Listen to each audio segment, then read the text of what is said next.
We did oversee the Teemo once again was a bait. Dealing at the same time. Mithy does have a green file as gift though. If he can actually step out and just trade like one auto attack with Levi, it would be in Mithy's favor, just ever so slightly here. The game will not be decided level 1 when it's Kate versus Kate. Not exactly an all-in champion. He started Q. Clicked on the wrong Caitlyn. Once again, the casters are getting baited. Yep. Time to retire, Mitch. You Did and me both. Twice. Become an observer. So Mithy looking to utilize that Q to get the push going early.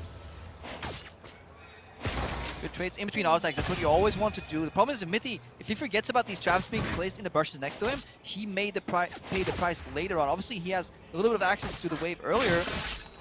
And notice how, again, he's just using Q on minions. Like, he knows, yes, I could try and hit the other Caitlyn, but that damage difference probably won't make that big of a difference. But getting the push advantage, especially if you can get these minions on the tower, where the tower will take some of them, you can suddenly get a bit of a CS lead. Yeah, and he's definitely being rewarded for the push because the traps behind him are slowly fading away. Again, at least hitting 1 minion at a time. So when it does get sidestepped, just like you said, there is still value there.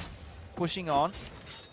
But this is not the most exciting matchup. Like, Kate versus Kate is very much a farm fest normally, and then seeing, can I poke the guy down enough so he has to go back to base, take like a bad recall, and then maybe try some super risky trade in the end. But it's so hard for both these Caitlyn's to actually like all in each other. Yeah, that's why it's up to us right now to kind of highlight the nuances. Levi going in for an E auto attack trade right there because he knows he has to stay on the back end.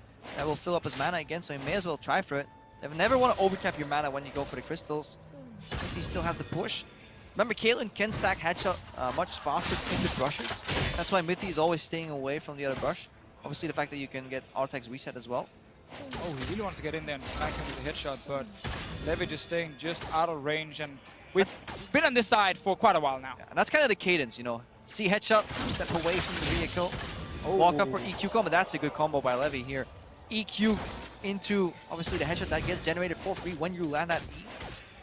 He takes some damage, and now the next wave comes in much sooner for the side of fire because it is near their tower, which means Levi can kind of turn the push around. If you trade long enough auto versus auto, the next wave will arrive when your initial wave isn't cleared out yet, and you will bounce the wave. And I really like that I call it there from Levi, just saying like I can go in and actually use my full rotation, where Mithy has just been trying to poke the Qs over and over and hit like 1 or 2 only during the game. So Levi got that advantage going, and missing this one, sadly for him. Oh, this one is good though. Getting the barrier from Mithy. No mana from Levi. Now both of them will start sustaining with Warlords. Yeah, obviously, sometimes it is good to use barrier, not in all-in, but just to make sure that you can... Again, there is barely any all-in, you know. It really is a poke game. So yeah, if you do trade your barrier for some of his mana in some of these pokes, and maybe like 1 hit in return, good trade from Mithy there, but he's still slightly down. And this means the first base goes to Levi, which means he can then control the next wave again with those items extra. He will likely choose the base here at the end, because otherwise if Mithy gets the bounce, the same thing will happen that we saw in the clear-off match.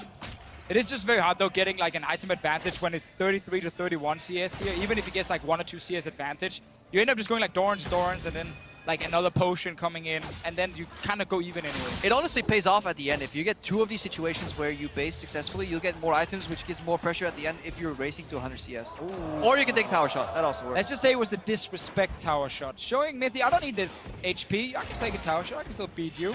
I wonder if he should have based there. He had like 1.8k gold. Definitely went for it. Maybe he wants to base on the cannon wave. I mean, that's the important thing here, right? You know, they've been farming for such a long time. You can actually get BF swords, or you can aim for sustain instead and get some more lifesteal and not just value the full damage. Look how Levi's also explaining the brush here. So despite having no mana, he's getting more headshots per wave, which means he can start pushing. I don't think the tower is really the objective in this matchup. No, definitely not. It is hoping that Mithy either misses a CS because of the tower, or Mithy's busy last hitting a CS when Levi can then hit him once or twice for free. Now he's taking a lot of minions to try and get the relic. Oh! Down to level 6.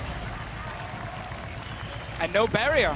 No barrier. Used before, Levi just with enough damage. And great understanding of how much damage he could actually deal right there.